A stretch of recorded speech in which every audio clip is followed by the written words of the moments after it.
well, buckle up. Back in the old time machine. 13th century, texture, taste. Very fishy. Preservatives, Cornish pasties. Oh my god, I've never even thought of that. The themes of empire, mission, inheritance, and destiny. Hello and welcome back to What the Food, the podcast that uncovers the fascinating origin stories of dishes, food items and drinks from all around the world. We dive headfirst into history and try and uncover why it is that we eat the food we eat. My name is Miles Dickinson. As always, I'm here with Andy Cantor and Dom Gray, and today we're uncovering the origin of doughnuts. Doughnuts. Lovely, squidgy, circular delight. Jammy. Ooh, you went jam. I only went that because somebody at Footy shouted something about, do you want to get me a jam sandwich? And it sent me, I don't know why they shouted that. And so I've got jam on the brain. I don't really like jam donuts, in fact. Do you not? Well, no, I'd eat them. I would eat them, to be fair. You would? Yeah. Interesting. Yeah. Are you boys getting filled or non-filled donuts? I love a good filling. I love getting filled. I feel like growing up I was like a filled, and as I've become more mature, I prefer the ringed. Right. It's just like a good donut without doesn't need anything sweet in the middle. It's sweet enough. Okay. Dom, you? Nah, I'm a bit of a glutton for anything sweet, so pump me full of that Everything. juicy filling. Well, what's your go-to, right? Perfect donut. What is it? Like some sort of toffee-ness, like that sort of flavour. Obviously not like a chewy toffee, that'd be a bit weird. Like a brick of toffee in the shape of a donut. No, just filling. So you bite and it starts off as donut and your teeth just get stuck in the middle. You break into it and it's just filled with loads of little mini Werther's Originals. Still in their wrappers. Untangle it in the mouth. It's all part of the fun. Bit of a challenge, but we love it. Fair enough. Yeah. Fair enough. Miles, yourself? I'm just like a plain glazed donut these days. I knew you were going to say that you love a little glazed one. Yeah. Glaze me up. Glaze me up. Fucking oh God. Yeah. But I think you can go mad with them now, can't you? There's all sorts. You can, the possibilities are endless when it comes to donuts these days. Is that right? Miles Dickinson, like the spokesperson for the donut situation. Yeah, you can get Oreo one, you can get all the crossovers, and then you just got the artisan ones. Yeah, I had a creme brulee one the other month. It was all right. Yeah.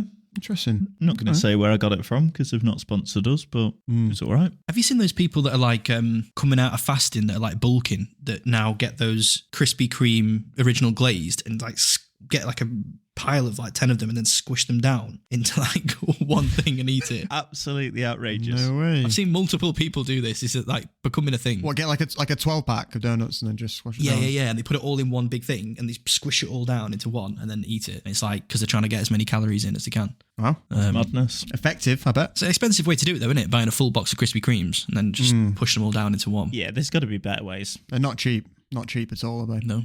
£2.85, I think. Hold on. I think. He's got it fucking memorised. Maybe. Let me just check my receipt from yesterday. Exactly. Oh, let me just check my spreadsheet. I've got it tracked. Tracking the price. Yeah, Miles has built like an API that connects to Krispy Kreme's website and just pulls in the latest price automatically. It's a bear market. Go. Buy the whole. What about you, Andy? What's your go-to donut? It's a good question. It's a very good question. I enjoy glazed, just a simple glazed donut. But then I also, you know what? I'm not going to be annoyed if there's a few sprinkles on there. Proper Homer Simpson sort of donut, Ooh. Yeah. But those ones tend to be shittier actual donuts. Like you get them in Greggs and stuff, don't you? Like shittier made donuts. Like A bit soggier. Yeah, like one of these. What the hell? Oh no.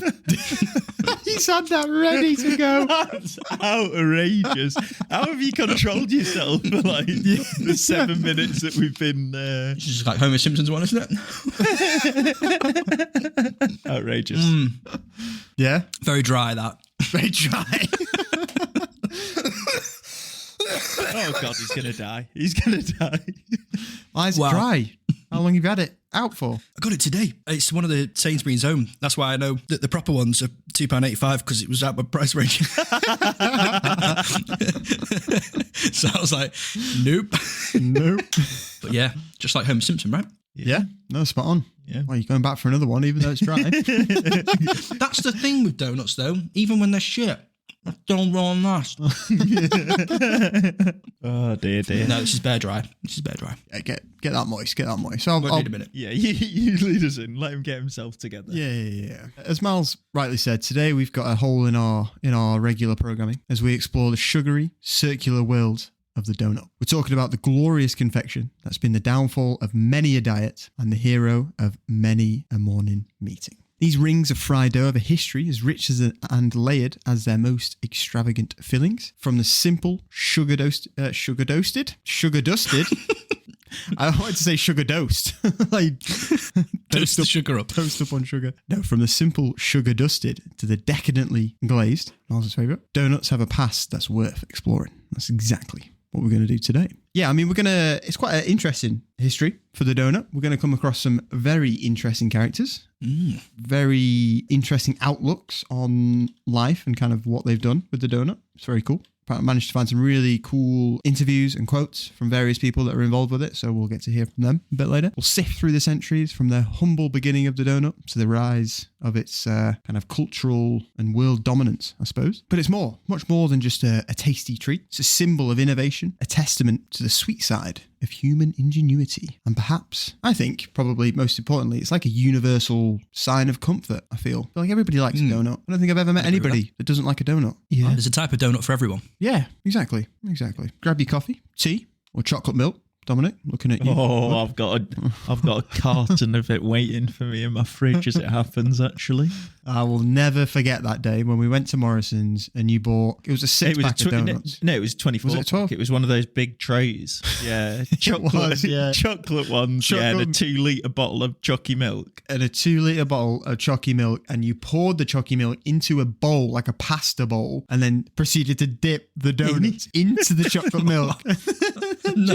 Oh no! Yeah, I've got a picture somewhere. I'll try and dig it out. Yeah, we should try and find that. But that was in my growth spurt. You know, I was maybe 16, something like that. Bulking. And I was bulking. You know, I'm a tall lad, and you know, I give those donuts a little bit of kudos for getting me here, because you know that length had to come from somewhere, right?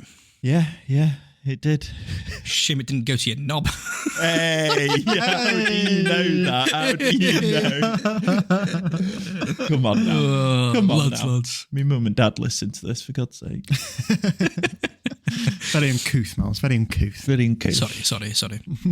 From the battlefields of World War I to the high streets of today's bustling cities, the donut has played a surprisingly significant role in shaping moments of joy, solace, and sweetness in our lives. So stick around.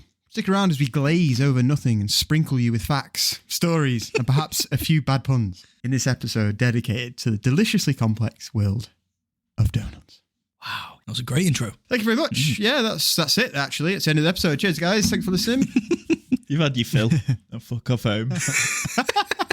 Can't believe I've just told our listeners to fuck off home. I'd like to unreservedly apologise. Yeah. Kill that in the edit, for God's sake. Kill it in the edit, for God's sake. But yeah, we'll start off as we usually do with a kind of a quick run through of the sensory delight that donuts offer. Simple concoction, really. Flour, sugar, butter, transformed through the kind of alchemy of frying into something beautiful, something wonderful. Delightful. I think, like, taste-wise, I mean, like we said, there's so many different types of donut, but kind of at the core, like a bog standard donut, it's sweet, it's super kind of light and airy. Obviously, you've got the yeast in there as well, so you've got like a bit of fermentation, so you've got a bit of a tang, maybe, depending on how much is involved. So you've also got a little bit of salt in there just to elevate the other flavors. But yeah, it's very much like a vessel for kind of other flavors and kind of additions, from like you said, sugar glaze to like chocolate frosted or whatever else. Yeah. It's like what you were saying, Dom, wasn't it? Like the pancake, simple kind of 3-ingredient base kind of dish that can be adapted and made in different ways. Yeah. Yeah. The good canvassed, painty flavours on. Texture-wise, you've got the exterior, which is kind of like slightly crisp, got a bit of a bite to it from like the frying. Yeah. And once you kind of get through that, it gives away to like a kind of super pillowy texture. If it's obviously cooked right and not been left in the fry for too long. I think it's quite light. Yeah, super light. Doesn't really stick around long. Kind of dissolves quite quickly, doesn't it? Maybe not that one you've got in front of you. I say I've just watched Milo struggle. He went to war with that. Maybe not this one. I think you're touching on that thing though, where it's the sensation of eating it is also part of its draw, isn't it? It's not just the flavors, but kind of like the texture. It goes from crispy to soft and chewy. It feels nice to eat. The whole experience. Yeah, feels nice to eat as well as taste good. I feel like this episode should have been sponsored by doughnuts as a concept. We're pushing doughnuts hard. Yeah. Aroma-wise, I mean, they smell great, right? Anything fried fucking smells great. But us lads growing up in Blackpool often went down to the front where they were selling freshly fried doughnuts. Often we probably did it twice the whole time there. Yeah, it's a good place to avoid, isn't it, really, Blackpool? Yeah. I think as soon as you step your foot in Blackpool, you just get the smell of cigarettes and donuts, like immediately, don't you? It's the two that kind of combine together to make the scent of the town. That's all you could ask for. All you could ask for. But the smell's great. Smells good. Yeah. Fried donut smells good, doesn't it? Unreal. Wow, unreal. We've got a big fan in the house. Watch out, donut lovers about. Unreal, there's nothing quite like it. I feel like every episode we just discover that I really like whatever it is that we're talking about. We're just understanding that I just love everything. There is a constant. I would eat anything. So, yeah. But visually, I think donuts are a feast for the eyes. Very appealing. Very. Like you walk past a donut shop. There's one in York. Can't remember what it's called, but it's obviously memorable. Yeah, it's called like Sprinkles or Donuts or something like that. I don't know. It's just called Donuts. My new donut shop is called Donuts. We do what we say on the tin. Yeah. You get what you get, all right? You get what you get. Simple.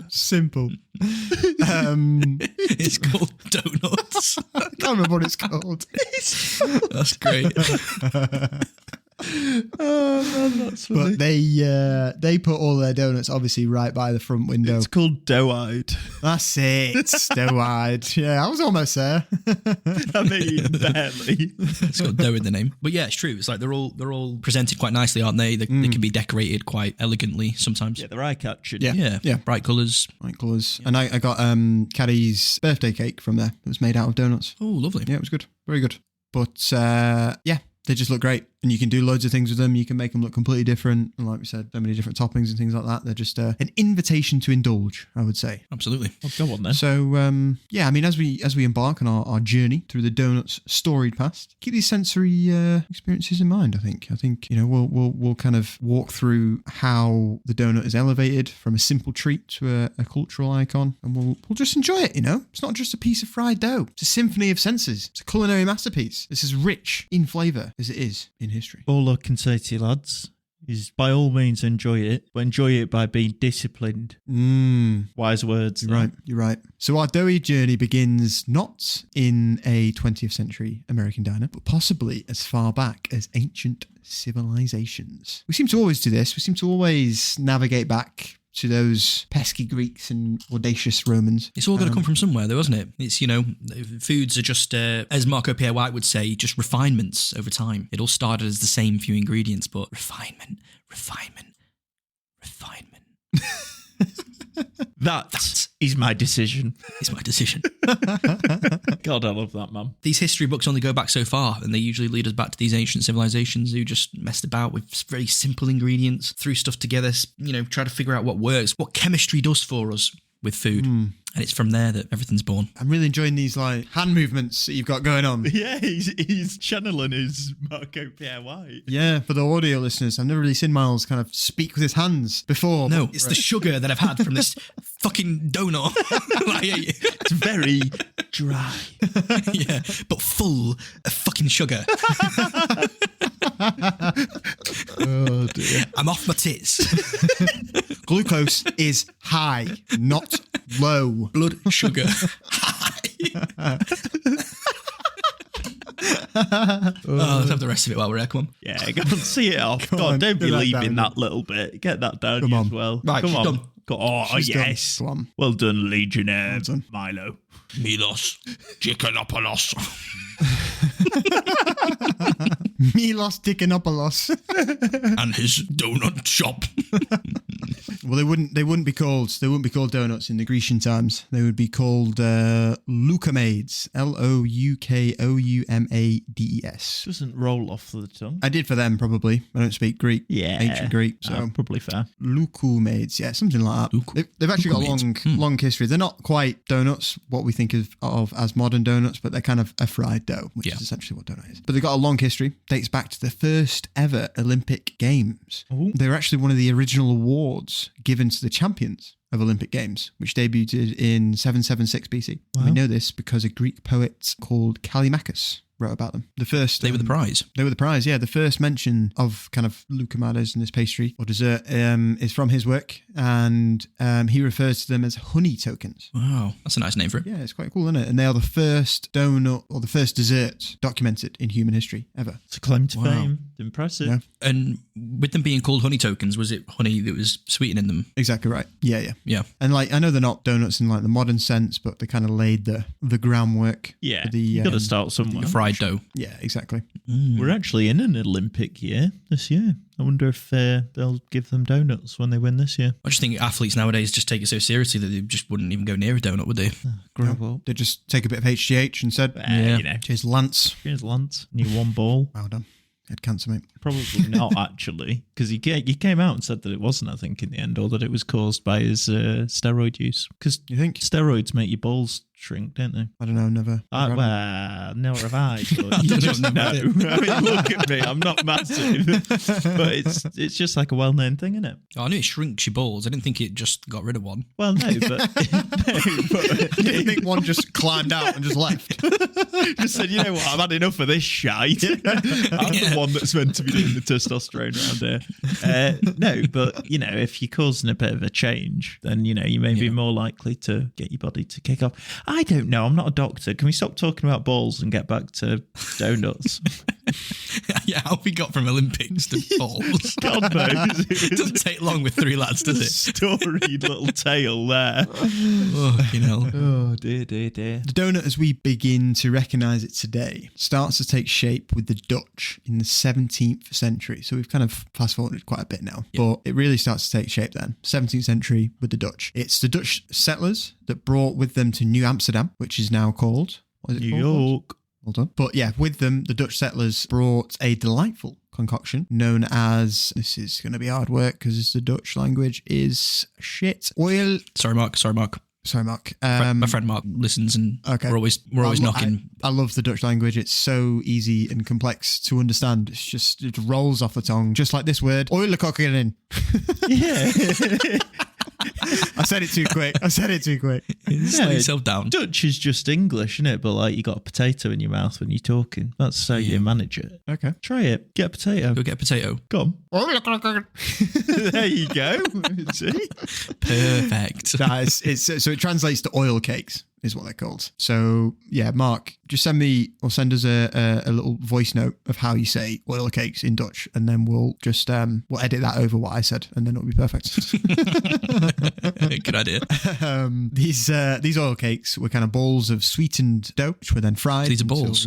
These are They're not- balls. Okay. These are, well, I say balls. They're like, back on the topic of balls, but they're like... Can't get away. Yeah, can't get away. We're actually just doing the history of bollocks today.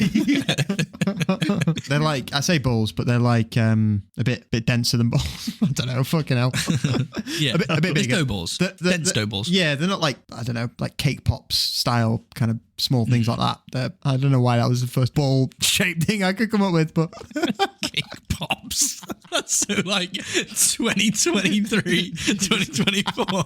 I know. I don't know why I didn't say like tennis balls. I or was anything. about to say, is it like the size of a tennis ball? Oh, fucking hell. It's been a long day. Yeah. No, they're a bit flatter is what I'm saying. They're not. Okay. Yeah, because they're sometimes filled with like fruit and nuts as well. Okay. So they've got to be dense enough to like have stuff inside of Yeah, them. exactly. Yeah. They're a vessel. But there's obviously something missing there, and that is the hole, the iconic hole, right? Most kind of modern day donuts, they've got a hole. But yeah, these oil cakes were very much kind of like solid masses. Still probably tasted pretty good, especially with what was on offer at the time. But seriously lacking that kind of distinctive ring shape. How did the hole come into the picture? Where's this hole come from? Why? How? Where? Why? When? Oh. So here's where our tale takes a turn into the annals of American folklore. Ooh, yeah. Yeah. So the story most fondly recounted is that of a young seafarer named Hanson Gregory. Born in 1831 in Rockport, Maine. Hanson Crockett Gregory, great name. Crockett. Crockets, yeah. Led a life that was as colourful and varied as the many flavours of donuts we enjoy today. At the tender age of 16, Gregory was already an experienced sailor, navigating the vast and treacherous seas. Mental, absolutely mental. Like life was just different back then, man. You were peak by the time you were like 18, 20. You like at 16, you were doing what current day 35-year-olds are doing. Yeah. Like most pirates, most kind of the golden age of pirate, most captains were like early 20s. There was very rarely a pirate captain of a ship that was over 30. Usually dead by then. Exactly. Yeah. It's mad, isn't it, when you compare what they're doing, like what he's doing at 16 to what we were doing. I was collecting like helmets on Halo 3. Yeah. And Collecting helmets. like he was sailing on the sea. How much gamer score does he have? Zero. Yeah. Exactly. Yeah. Did he 100% complete it and get all the achievements? No, he didn't. He's not walking around with a samurai sword on the back of his armour, is he? Exactly, mate. No. Hayabusa helmet, grow up. But yeah, it's just mad, isn't it? It's just times are different. Well, life's just longer now, isn't it? People live longer, so it's kind of like your childhood is extended with that, isn't it? Yeah, which is a good thing. You know, we don't want kids sailing the seven seas, do we? We want them playing out. Exactly. It's the beauty of capitalism, globalization, all the good science and shit that's happened. We love it. Or would we make more progression if we went back to that and got the 16-year-olds working earlier? Get shit done. I don't know. Club in Wales. Yeah. I don't know. You know what I mean? I don't know. If we go back. If you go back then, you're going to get like cholera or like polio or something like that. Well, no, because we keep the modern day medicine. We're just getting kids working again. We know that they need to eat a few lemons and limes on the trip, right? We know how to avoid scurvy. Yeah. But Gregory, an experienced sailor, and it was during kind of one of his voyages that he reportedly invented the donuts hole. As the ship tossed upon the turbulent sea, Captain Hanson Gregory, he's a captain by this point, had to make a snap decision. If he didn't put both of his hands on the ship's steering wheel very soon, there was every chance the ship would keel over. But to do that would mean risking the loss of his oil cake, the delicious cake that the ship's cook had concocted using a recipe dear old Mrs. Gregory had sent him. And then a bolt of genius shot through the hardy mariner, and he rammed his cake onto one of the spokes of the wheel. Oh, I thought he was just going to shove his finger through it. I thought he was going to go. No. Look at me, I'm Captain Cake Hands. Just waving at the light. Me hearties. Wow, he's rammed it onto one of the spokes on the wheel. Wow. He's rammed it onto the wheel, just straight free. onto one of the spokes. That's mad. That's a mad thing to do. Yeah. Like, if my life's in danger, Yeah, I'm not that into my cake. I just Donut can wait. I just put it down and just deal with it. Just put it down. Maybe that's I'm how sure good he had they are. pockets, right? Yeah, Put it in your pocket. Put it in your fucking hat. Like, put it somewhere. He's just got like an entire crew depending on him, and he's like, oh. It's like, make your mind up. Yeah, exactly. Oh God. Okay. But yeah, hours later, when calmness had returned to the ocean, the captain casually finished his cake, and it occurred to him that he liked the hole that Spoke had made, and he went into the kitchen and asked the cook if, henceforth, he might make all such cakes with a hole in them. Wow. So yeah, that's one of the stories doing the rounds about the man who apparently created the ring donut in 1847. A lot of holes in that tale, I'd say. Yeah. Why does he want the hole removed? Though, just to remind him of like the success of the mission or something? It's pretty... Well, it's just so it's easier to put on the spoke next time. you know? Oh, right. Okay. The hole's there. He won't have to shove it down. He just wants it more ergonomic. Just slot it on, you know, so he won't have to dilly-dally next time. Yeah. Yeah. He won't have to risk his life so much next time because the plunging of the donut will not require as much force, so therefore he will be able to steer the ship. Yeah. Valiant. Valiant. Very valiant. Okay, Hanson. Yeah, the real story, I feel, is not as dramatic as a storm-tossed well cake, I feel. Hanson Gregory did indeed become a ship's captain as a young man, but a marginally more credible version of the story, as told by himself, pictures him as a 16-year-old crew member on aboard a lime trading ship at the time where he's said to have invented the donut. So I've managed to find a lovely interview from Mr. Captain Gregory himself from a Washington Post article in spring of 1916. So, yeah, I think obviously the interview was from way back when, and then Washington Post have republished it around this time, because otherwise that would mean that Hanson Gregory is 70, 80, 90. I mean, he could be like 90s. Maybe, yeah. He's recounting his seafaring days. Yeah. Yeah. So this is what Mr. Gregory had to say. It's quite a long interview, but I thought it was pure gold to include. So we're going to hear from Mr. Captain Hanson Gregory for a while. It was way back. Oh, I don't know just what year. Let me see. Born in 31. Shipped when I was 13. Well, I guess it was about 4 to 7 when I was 16. That was aboard ship and discovered the hole which was later to revolutionize the donut industry.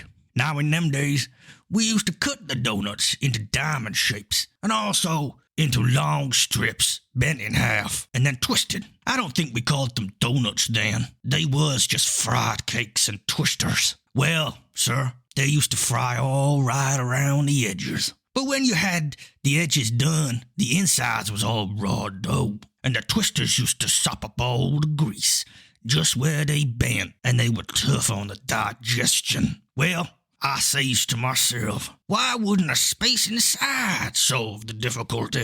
I thought at first I'd take one of the strips and roll it around. And then I got an inspiration, a great inspiration. I took the cover of the ship's tin pepper box, and I cut into the middle of that donut the first hole ever seen by mortal eyes. That was very, very powerful from Captain Hanson Gregory there. Yeah. And very... That's how he sounded at 16 years old. Yeah. He's seen a lot then. You should have heard him when he was 40. Yeah. But I just think that's so cool that we've got that interview kind of documented and it's from his own mouth as well. Very cool. Yeah. Very cool. The interview does go on and it asks, the interviewer, whoever's interviewing, goes on to ask Hanson if he was pleased with his invention, to which he replied, Was Columbus pleased? Well, sir, them donuts was the finest I ever tasted. No more indigestion. No more greasy sinkers, but just well done, fried through donuts. Beautiful. Greasy sinker. There you have it. No more greasy sinkers. It's the last thing that you want. Well, being a captain, anything that sinks is not good news. Yeah. So if something's bad, it's a sinker. Yeah, not the one. Not naval terminology. Littered throughout. So he's saying basically in that quote before that the full donuts were very doughy and kind of tough on the digestion. So he came up with this idea to use like a tin pepper box, he calls it, like a cutter to cut out that middle section so that it kind of cooks more evenly in that circle shape so that it's easier for people to digest. Oil gets in the middle as well, right? Yeah, oil gets in the middle. Cooking from the outside in otherwise, and the middle bit's still a bit raw. Because they'd have had no way to ascertain what temperature the oil was at when they were cooking it, right? It would be, it would just be a guess. Yeah. Yeah. So if it was too hot, it would obviously just cook on the outside and not on the inside, and you just wouldn't be able to know. So with that circle missing, you've kind of got an even width of the donut all the way around, haven't you? Yeah. Correct. Very clever. Very clever. Very clever. So when Mr. Young Gregory returned home to dry land, he skipped home to Rockport and showed his mother the new trick. She got cooking and made her way to the nearby seaport of Thomaston with a bunch of them. Thomaston, which is now called Rockland, I think, in America, had plenty of people try out Mrs. Gregory's donuts. And at the time, Rockland, was one of the busiest shipbuilding hubs in the US. So obviously, loads of people. They're kind of familiar with the oil cakes already. The doughier version. Exactly. So then when Mrs. Gregory and Hanson Gregory kind of come round with their new fancy, fully cooked donut, it's gonna take off, isn't it? Just a level up. It's just a level up on an already loved classic. Exactly. Could say it's a refinement. Nice. Perfect. But you've got, just to give you an idea of how many people and workers are going to be knocking about Rockland, you've got half a dozen shipyards, you've got 2 sawmills, 3 sail lofts, brickyards, cask manufacturers, lime manufacturers, marble works, a lot of fucking shit going on. A lot of donut lovers. A lot of donut lovers that are going to want that sweet treat. Well, these labour-intensive jobs, these boys are hungry. They want something doughy and that's going to fill them up and give them that sugary energy that they need to get the day's work done. For sure. Another quote from Mr. Gregory, kind of after his selling of these donuts with his mum. He had this to say. Everybody was delighted, and they never made donuts any other way except the way I showed my mother. Well, I never took out a patent on it. I don't suppose anyone can patent anything he discovers. I don't suppose Peary could patent the North Pole, or Columbus patent America, but I thought I'd get out a donut cutter, but someone got in ahead of me. Sad. Someone stole his invention. Well, very sad. Donut cutter. He wanted to patent that. Yeah. Bugger. Beat him to it. Real bugger. Yeah. Captain Hanson Gregory, hero. R.I.P. R.I.P. He lived out the last of his years in a place called Sailor's Snug Harbour, which is in Quincy, Massachusetts, where he is buried to this day beneath a prominent headstone. He died in 1921. So yeah, maybe that 1916 article is legitimately him, because if he died in 1921, then yeah, it could be him. Is gravestone a circular stone with a hole in the middle? Or? Oh, of course. Yeah, of course. The granite donut. People go over and glaze it up with a nice little topping every other day. The fillings change. Pigeons get a nice little dinner. Yeah. 20 years later, the National Dunking Association, more on those guys in a moment, hosted the Great Donut Debate at the Astor Hotel in New York, in which the fundamental question was asked: who put the hole in the dough? No. These people got too much time on their hands. Yeah. Got bigger fish to fry, bigger donuts to fry than that. Yeah. Sounds very legit. Sounds like there was a lot of people there. Oh, it was heated. All for... Right. Yeah, okay. It was heated. And there was a strong challenge from a speaker arguing that it originated from a Nauset or Nazuit Indian firing an arrow through a pilgrim cake. Right, okay. But the judges found in favour of Hanson Gregory. And in 1947, 100 years after the momentous event, a commemorative plaque was unveiled at the birthplace of Hanson Gregory in Rockport. Righteousness at last. Justice and righteousness. America. Thank God. But one final word from Mr. Gregory before we leave him to rest. In his recollections in the Washington Post, Gregory concluded, "Of course, lots of people joke about the hole in the donut. I've got a joke myself. Whenever anybody says to me, 'Where's the hole in the donut?' I always answer, 'It's being cut out.'" Yeah, humour wasn't strong back then. But I was going to say, that's a bit deadpan from our big Capitan. Yeah, but then he was also probably about 90 years old at that point. So yeah, he's probably had enough of life, hasn't he, really, at that point? Yeah. Interesting dude. Loved reading about Mr. Captain Hanson Gregory. Interesting. I didn't think donuts would come from bloody a sailor. That's for sure. Yeah, no. It was a sailor's treat. I was going to say it's not. It doesn't feel like it'd keep well on a ship. Also, do you want a pot of boiling hot oil on a ship? Grease, from side to side. That's got no burns written all over it. Is what that's got. And loads of exactly. And surrounded by like seamen and yeah. What? We were talking about balls earlier, now we're talking about semen, are we, Andrew? Oh, get the mind out the gutter, you horrible bastards. Talking about men of the seas. Yes. Sea. Buccaneers. Buccaneers. Come on. I feel like resources out on the open sea could have been put to better use than frying donuts on board the ships. Yeah, but like you've been I don't know, nautical terms, you've been unraveling the sails, making sure that port side is west towards something. You've been Sounds sailorish. scrubbing decks, and you've been I don't know, Yep. other things. What would you like after a nice hard day? Fresh donut, maybe? Yeah. It'd be filling. They certainly work up an appetite. You don't know. Miles, you've just eaten a donut right now and you've been playing fucking Cyberpunk all day. Yeah. You've worked up an appetite by clicking. If I'd have been scrubbing decks, I probably wouldn't. No? I'd probably ask for like a nutritious meal to give myself some fucking replenishment, some healthiness. Do you know what I mean? I want to survive this voyage. I don't want to just die because of all I've eaten is donuts. Yeah, you'd have like a wedge of lime. Right. Maybe. That's fine then. Yeah. Yeah. It's like a tequila slammer, but the donut. With the donut. Yeah, I kind of agree with you on this one, Dom, about it being a bit of a strange one to do on a boat. Yeah, I do think that's a bit cowboy behaviour. I know we're talking about seamen here, but... Yeah. Anyway, the Donuts journey didn't stop on the high seas. It played a comfortingly significant role during the hardships of both world wars. So in World War I, it was September 1917. 4 women, all members of the Evangelical Christian Charitable Organization, travelled to the camp of the 1st Ammunition Train, 1st Division, which was mere miles from the trenches of eastern France. Initially, they provided the same kind of wholesome activities they provided stateside, like religious services. They played music. Pass the parcel, probably. Treats like hot cocoa and fudge. Lovely. And then the 2 women hit on a novel idea. What if they made donuts to remind the men of home? Oh. So, Margaret Sheldon and Helen Proviance collected excess rations for the dough and shell casings and wine bottles for the makeshift rolling pins. Love that. Whoa. They filled a soldier's helmet with lard and then started to fry donuts. Private Daniels got sniped in the head today because he couldn't find his helmet this morning, guys. What the fuck happened out here?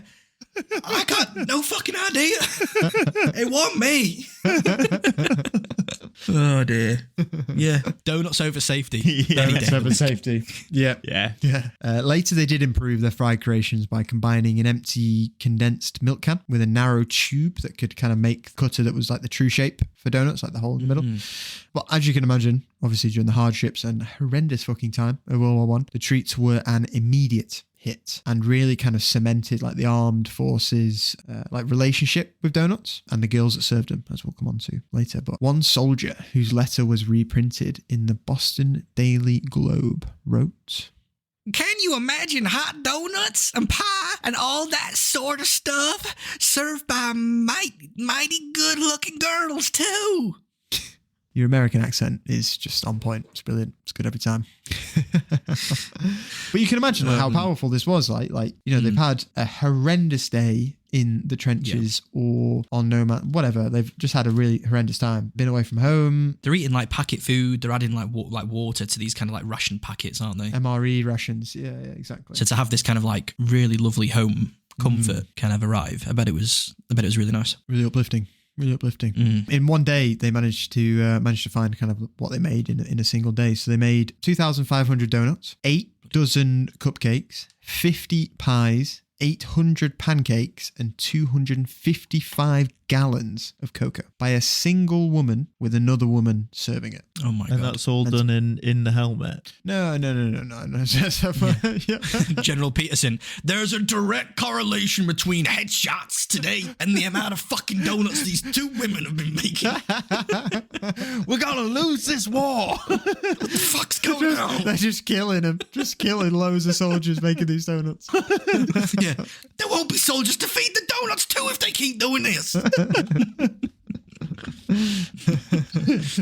That's a stint though, those 2 women. That's an a shit. absolute stinting. That is a shift. Right. Wow. Shift. Yeah. But it didn't stop there. As you guys will well know, we enjoyed the first one so much that we, a few decades later, decided to do it all over again. Yeah, dip our toe in again. Why not? Yeah, exactly. So in World War II, the American Red Cross's donut dollies served fresh donuts to Allied soldiers via a mobile service club or clubmobile. It's mad, isn't it? Humans are just mad. We're literally fighting across the world. Millions of people are dying. And at the same time, we're like, oh, wouldn't it be good if we had like a mobile way to just deliver donuts? That'd be nice, wouldn't it? What are humans? What are we doing? Come on. Yeah, mental. Get it together, for God's sake. These, they mainly operated on British soil. But after the invasion of Normandy in 1944, they did actually start to operate in Europe as well.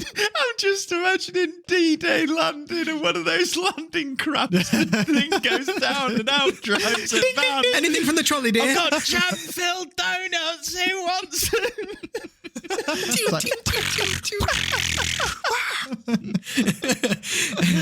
Excuse me, sir. Jam-filled or custard-filled? I don't fucking give a shit.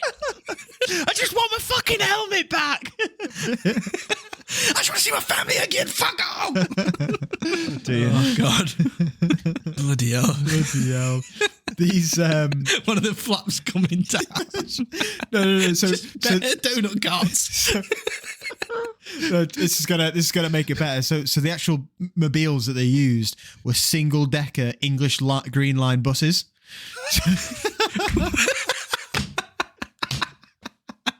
That's not a cart. That is a fucking V8 engine. Ring the bell if you'd like a donut. Fucking bustle on the beach. Yeah. Dropping off donuts. Oh dear. Germans are like, what the fuck is this? I wasn't expecting donuts. This is a donut, dollies. Bah. Now we are screwed, Heinz. Oh. Heinz, we can't let them get the sugar, Heinz. They'll be invigorated this afternoon. Oh dear. Is that sprinkles I see? Oh, now we're in for it. Now we're really in for it. Oh my God. dear. They've put so much effort into this, like, donut squadron. So much effort. Yeah. I mean, the buses weren't just donuts orientated. They had like coffee, obviously the donut making equipment, very important. Fucking hot drinks as well. Hot drinks, chewing gum, fucking cigarettes, newspapers, magazines, loudspeakers with records on it, everything. It's a diner on wheels. Yeah, it's a diner. There was a lounge in the back of the bus, which provided a place to sit and talk. Don't know why they'd have the time. I don't think they're quite getting it. They've got something really important. Yeah. Guys, we need to win the war. Yeah, they're over there to get something done and they're rolling up like, anybody just want to take the weight off of their feet for 5 minutes? Just have a cuppa and a little chat. You know, it's good to talk. Oh, my God. Dear. But yeah, the buses themselves were driven by British drivers because they're British buses, so only British drivers can drive them, obviously. Brexit means Brexit and all that. If they can drive through Oxford Circus, they can drive through anywhere. Yeah, but perhaps kind of most importantly, each clubmobile carried 3 American Red Cross women volunteers, and they were popularly referred to as donut dollies, since one of their biggest tasks was making and serving donuts to the servicemen. These were very much the stars of the show, and I managed to find a lovely quote from a donut dolly, and she put it like this. Our job was to smile and be bubbly for an entire year, no matter what the situation. Well, I don't know why only an entire year. Maybe they just did a year stint. Yeah, they probably rotate in and out or something. Yeah, just test out. Also, whether it's all worth it. If it was over in Normandy, wasn't the war done like a year or two after they landed and had a good old push at it, didn't they? Jerry's bottled it, didn't they? Yeah, double ball. Of course they did. So what's she saying there? She's saying our job was to smile and be bubbly for an entire year, no matter what the situation. So there is a little bit of like alluding to the fact that it wasn't all bloody rainbows and donuts. There was probably a lot of shit that even these donut dollies saw. Can't solve. Yeah. Like if someone's missing a leg, don't really want a donut, do they? No. Mustard gas. Although that stodge might bloody stop some of the bleeding, to be fair. It might. But they've already taken the weight off the feet, haven't they? So yeah, don't need that lounge. That's true. The Donut Corporation of America loaned because obviously they've got a corporation of donuts. Of course they do. Of course, yeah. But they actually loaned the Red Cross 468 donut machines for the war. Loaned them? Could they not have just given them? It's a fucking war, for God's sake. Yeah, you're right. Each of these machines could turn out 48 dozen an hour, donut-wise. Anybody got the quick maths on that? Of how many that is? Dozens 12, 48 times 12. Go on then. Don't know. Love that. I well thought it was going to go somewhere. It's about 450, I think. Yeah, whatever. 480, 48 times 10, 480. Nah, lad, it's above your pay grade, that. Anyway, it doesn't matter what it was. 576. There you go, Mr. Yude.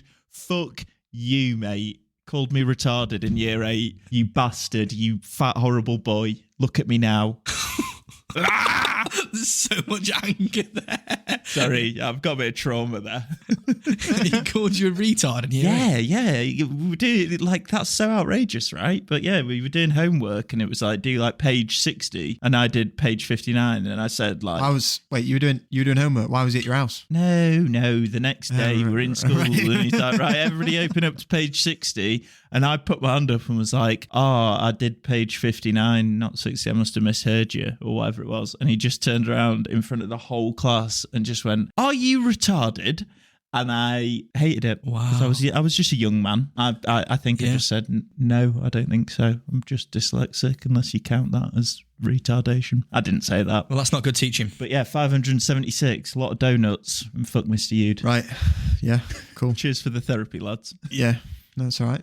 We're just here for you. But it doesn't matter because all of these machines proved inadequate because they couldn't keep up with the demand because they wanted more. They needed more. More donuts. So just how many donuts are we talking? So a report from December 1944 showed that the 205 Red Cross women in Great Britain served 4,659,728 donuts. How did they have it down to the exact number? 4 million plus. I'd buy it. And they've been that accurate.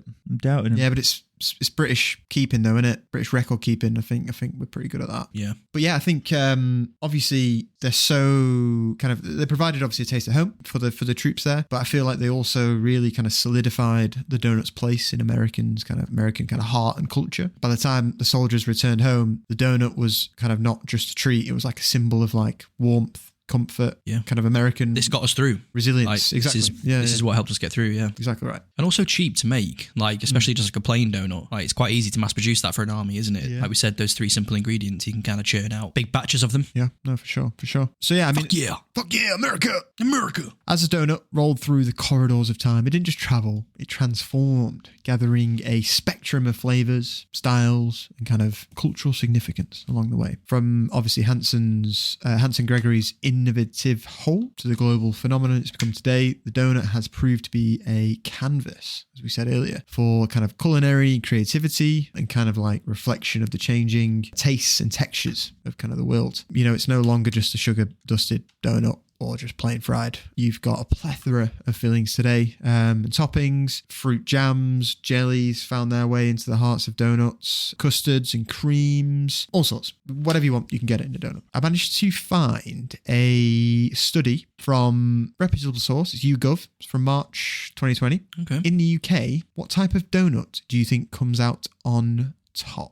I'm not talking specific. I'm talking like shape. Style. Yeah, like ring-shaped, round, filling, non-filling, finger-shaped, all that sort of stuff. I think sugared, jam-filled. Thinking you get a little bag of 5. I was going to say it's the same. Okay. Yeah. Okay. Yeah. I think in England, those kind of filled, sugared ones. Yeah. No, you boys are absolutely right. So 52% of the people that were asked the question chose round donuts as their favourite, and these round donuts that usually have a filling. 20% chose ring-shaped. 6% chose finger-shaped donuts, which, like eclairs? Is that what they're on about there? What the fuck's a finger-shaped donut? Or are they the yum-yums type thing? If it says usually filled with cream. Oh. Where'd that one? Is that I'm a not donut? sure about that. Is that a donut? It's like an eclair. Yeah. 4% of people said they didn't know, and then 18% of the people they asked, aka the miserable bastard, said, I don't like any kinds of donuts. What a bunch of losers. Grow up. So we've got the shape down. We know that they like to be filled in the UK. Of those filled ones, which do you think is the nation's favourite flavour or filling, I suppose? Got to be the jam filled. Which jam? Got to be the jam. Go on, you can't just say jam. Strawberry jam. Raspberry jam. Correct, Dominic. 39% said raspberry jam. Ding, ding, ding. It's got that tartness. It's got that cuts through it a bit. 23% said strawberry jam. So close behind. 21% said plain custard. Yeah. I think I do like a custard donut. Can't remember last time I had one. Yeah. I'm there with you. It does work. Yeah. It does work. It does work. Winner. Winner. Do you get sometimes both in there? Or have I just made that up? I think that's chaos, mate. I don't think that's right. Ooh.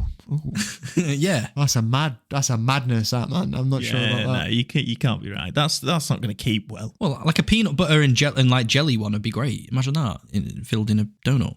Peanut butter and Maybe. Maybe. Be great. Custard. I don't think I've ever had custard and jam together. Yeah, it's odd, mate. You haven't? What? I don't know why I haven't actually, because I think they would work, those two flavours. Yeah. Anyway, Yeah. 9% said chocolate custard. Yeah, because you'd have wait. All right. Sorry.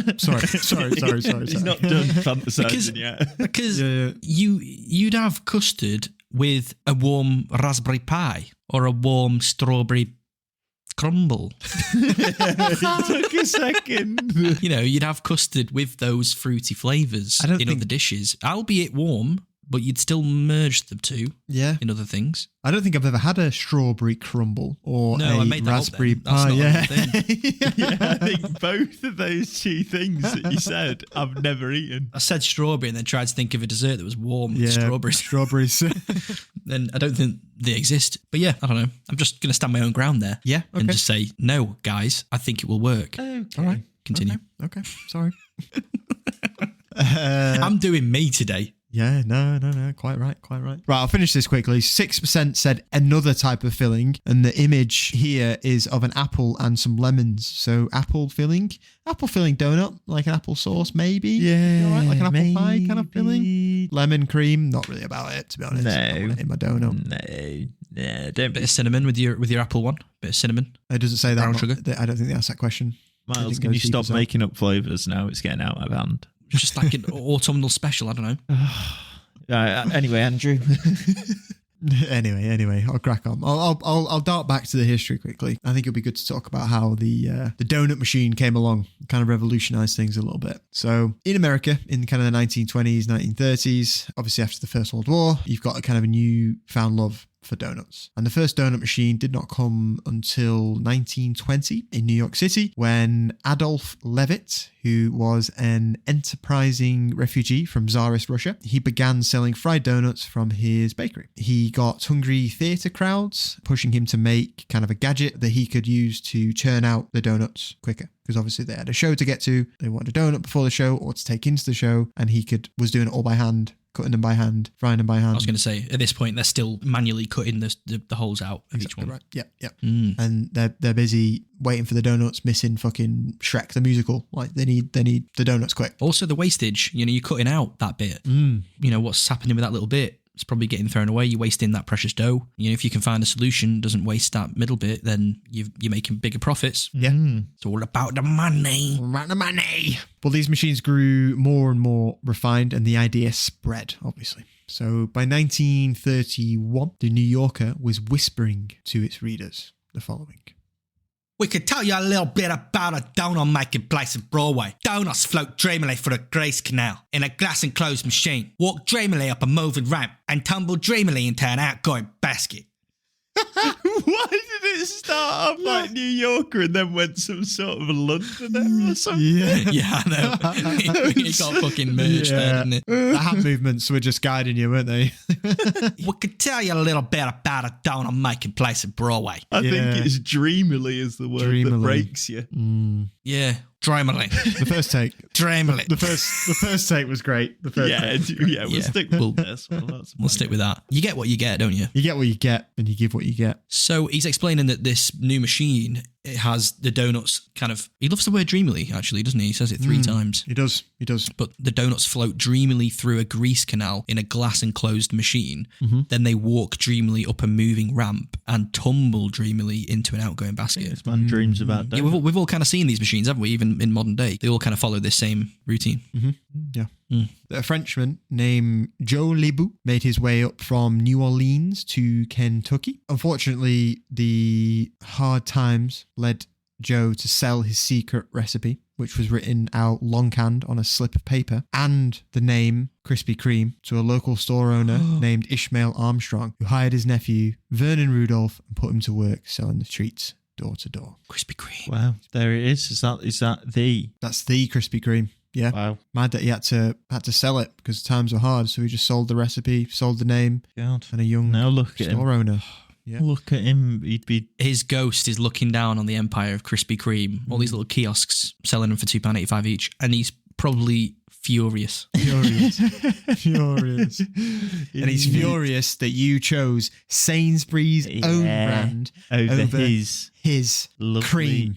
Although I don't think his recipe's still the same, is it? That's probably not. It's way full of additives and is there any reason why he... glutton cow milk? There's no one that regrets that decision more than me, by the way. I've sat through a really dry donut. Can tell that you do regret it. Yeah, you've not been yourself this episode. I haven't. Is there any reason why it's spelt with the K's? Couldn't find any. But it obviously is a Frenchman, so maybe that's got something to do with it. Crispy creme. Crispy creme. That could be something to do with it. Don't know. Krispy Kreme. So in 1937, a young Vernon, so Vernon Rudolph, who was the nephew of the bloke who bought the recipe and the name, and two friends found themselves in Winston-Salem, which is in North Carolina, with just $25 between them. They borrowed ingredients, potatoes, sugar, and milk from a kindly grocer, stripped down to survive the heat of baking in July, and emerged with a fresh batch of Krispy Kremes, which they delivered in their 1936 Pontiac. You just said potatoes? They got potatoes. They got potatoes, yeah. So what's going on here? Well, there's potatoes in their donuts, it seems. So original OG Krispy Kremes. It's got potatoes in it, mate. Potatoes. Yeah. Wow. Savoury. Yeah, the original ones. The original Krispy Kreme were made with potatoes. The starch adds moisture to help keep the donuts tender. Yeah, so it's not just like pure potato. It's just got like a bit of token potato in there to give it some starchiness. No. It's not like a donut filled with like, a jacket. It's not. You're not just mashed potato mixed shaping a jacket in a ring. Get a hot jacket that you've just freshly done. Grab it, spin it. Fucking hell. How much do you pay for this fucking recipe, lad? Fucking Krispy Kreme. Crispy fucking fingers at this rate. Right. Is it a bit of like token potato to add a bit of extra starchiness, I'm guessing? Bit of starchiness, yeah, exactly. Bit of bounce. Right. Bit of bounce. Exactly right. So you've got Krispy Kreme as the kind of first chain, I suppose, that comes around. You've got Dunkin' Donuts, which was established in 1950, and they both obviously played a pivotal role in popularizing donuts across the US. Between the two, which you think has more consumers in the US? I'm going to say Dunkin' Donuts. I'm going to say Dunkin'.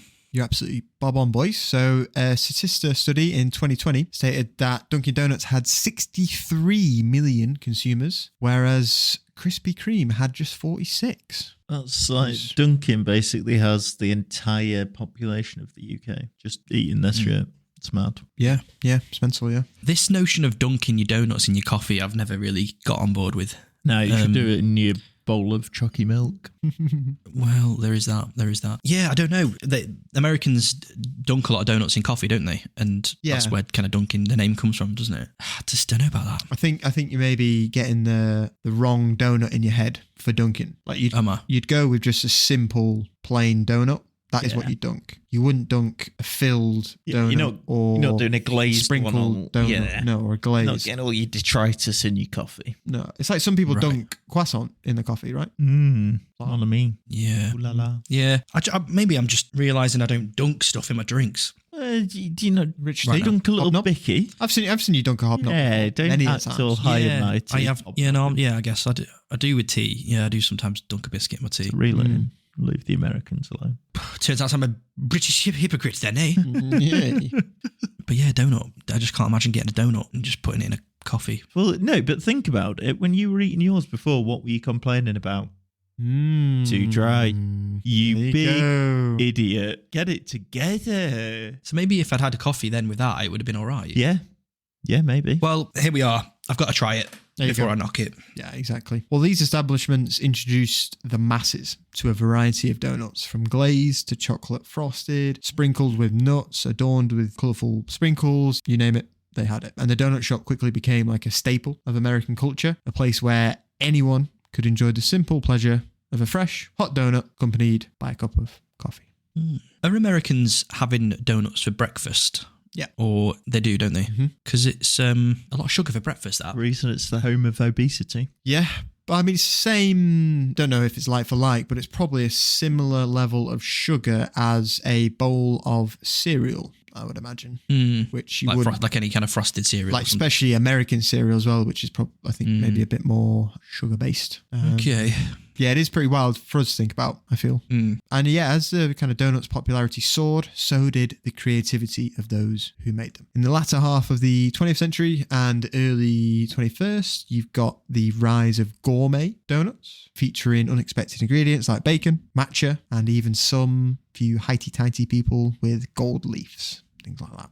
Ooh, it's all getting fancy. It's all getting fancy now. Artisanal donut shops began to experiment with doughs, glazes, fillings, elevating the donut from a quick breakfast to an artisanal treat. Flavors like salted caramel, lemon curd, Earl Grey tea kind of showcase the donuts. Raspberry jam mixed with custard, all sorts really. Yeah, all sorts, whatever you want.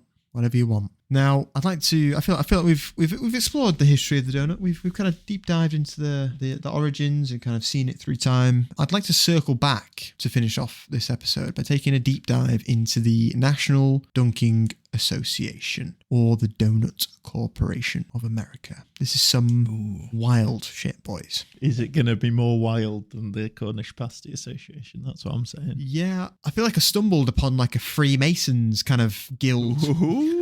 It's like really weirdly like secretive, and I couldn't really find much written evidence, but then I found like membership tokens and like scanned leaflets with like emblems and really weird kind of we'll share it more on the social, but there's like really weird kind of medieval looking tapestries. Yeah, it's strange. Very strange. Wow. So it's like a face, maybe, for something a bit more sinister, perhaps. Maybe a bit of a front. Yeah.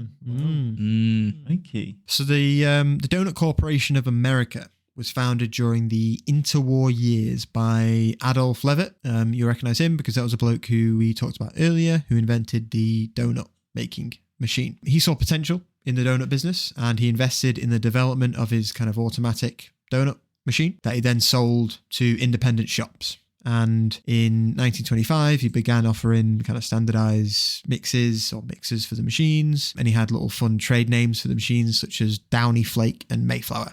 Everything had to have a name back then. And he kind of grew the corporation and put on various kind of events and things. One of those was a dunking contest. They love a contest, don't they, in America? Yeah, they love it. You're going to be in it to win it. Yeah. I don't know how you win a dunking contest, whether it's how long, like a game of chicken, where like whoever pulls out first loses. I don't know. Yeah, I'm not sure. He then created the National Dunking Association. He sponsored displays at world fairs and planted photos of celebrities eating donuts in newspapers and magazines, along with cartoon illustrated stories such as a one about a character named I'm a Dunker. This is kind of a bit of marketing that he's doing here to try and get the idea of eating donuts out into the masses. Correct. But it's kind of like... What was that called? Say that again. I'm a Dunker. I am a Dunker. Love that. God. First name Ima, second name Dunker. I'm a Dunker. But yeah, it's got like a weird kind of secret society feel to it, and weird like what they called Illuminati feel, like, you know, planting photos of celebrities eating donuts in newspapers. It's like, oh, look at celebrity from the time, 1930s actors. Miles, go on, you're the film dude. Cary Grant. Cary Grant. Look at Cary Grant in 1930 eating a donut. Look, she's doing it. You should do it. Yeah, strange. It's a guy. Carrie. Carrie, yeah. That's a bloke. 1904 to 1986. Oh, there you go. So yeah, not bad. Cary Grant. It's all it all seems a bit kind of nefarious. It's all a bit kind of sleight of the hand style operations. Yeah, it's a bit odd. It's a bit odd. So the National Dunking Association specifically was a member-based organisation that was obviously started by the Doughnut Corporation. It was established in the 1930s to help popularise donuts in America. At its peak, the association claimed millions of members across more than 300 chapters, which the fact that they call it a chapter is mental. What are they referring to when they say chapters? Like, it's like years. No, like it's like a chapter is like a location. Like often you'll find like cults will have chapters. Right. Yeah. It's all sounding a bit weird, isn't it? Yeah. It's a bit strange. I guess when you've got millions of members, you know, a bit of power comes with that, doesn't it? And when you get power, you start coming up with some weird ideas for ways to use that power. Yeah.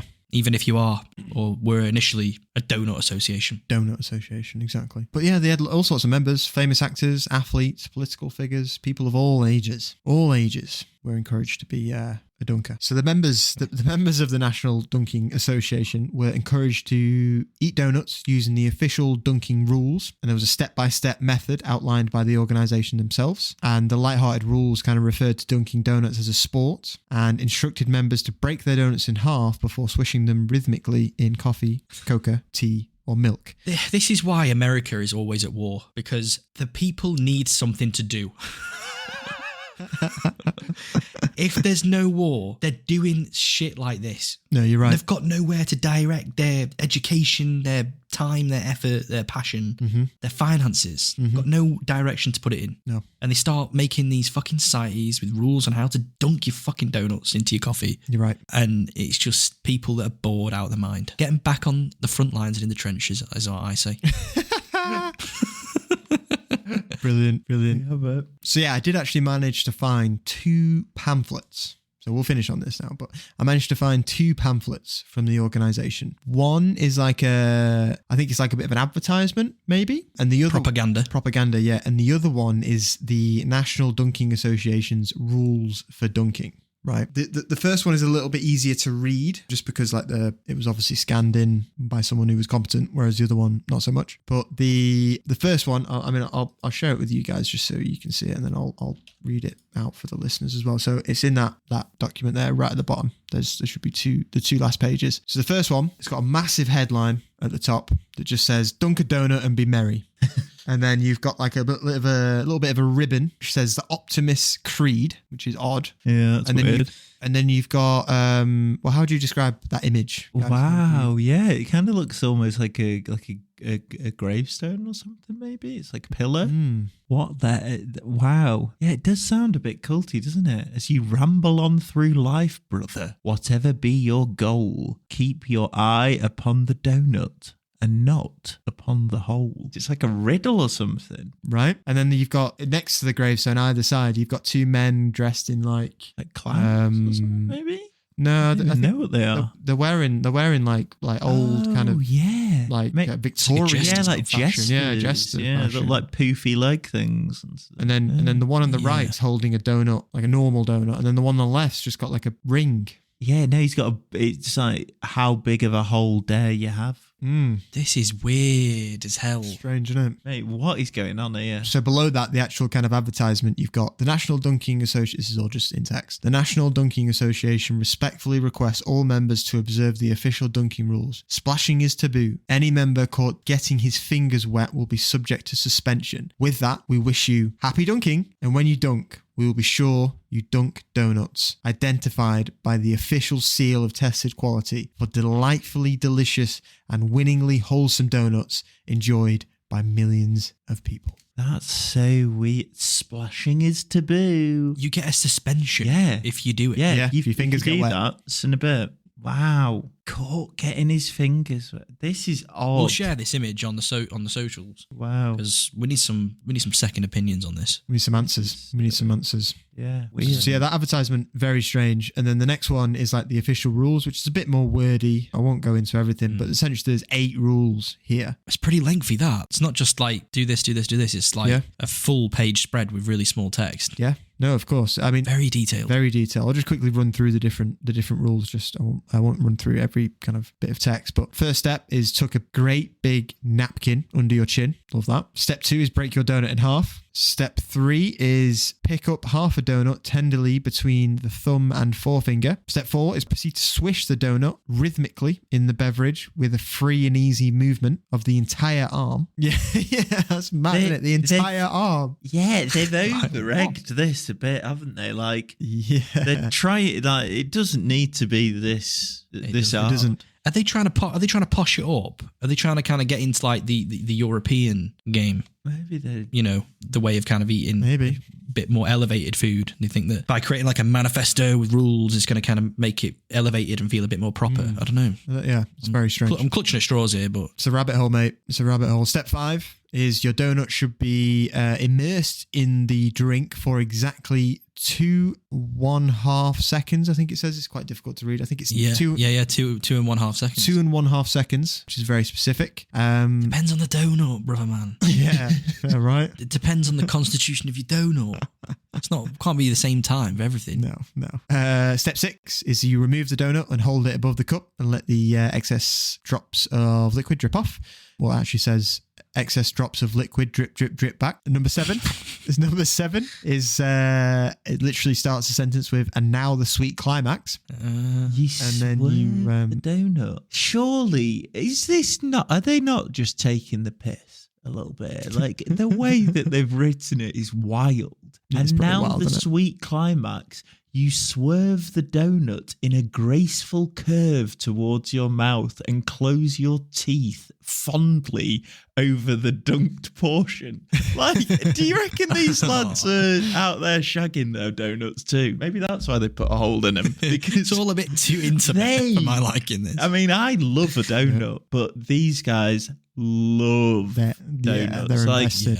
As if they've even taken time to write this down. Christ. I know. Well, exactly. Well, you said, are they taking the mick? But then they reiterate like the rules again at the end. You know, they go back over it. Don't forget the thing. And then the last one, all in caps, and don't get your fingers wet. They're obsessed with this fingers wet situation. Why? Yeah, after the bit where it says, and put your mouth around the dunked portion.